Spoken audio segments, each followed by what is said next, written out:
ফলতায় পুনর্নির্বাচনের আগে তৃণমূল নেতার গ্রেফতারি, চাঞ্চল্য রাজনৈতিক মহলে। ফলতায় পুনর্নির্বাচনের আবহে বড় পদক্ষেপ পুলিশের। জাহাঙ্গীর খান ঘনিষ্ঠ তৃণমূল নেতা তথা ফলতা পঞ্চায়েত সমিতির সহসভাপতি সাইদুল খানকে গ্রেফতার করল ফলতা থানার পুলিশ।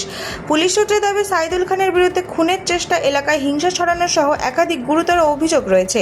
গতকাল গভীর রাতে অভিযান চালিয়ে তাকে গ্রেফতার করা হয়। ঘটনাকে কেন্দ্র করে রাজনৈতিক মহলে শুরু হয়েছে জোর চর্চা।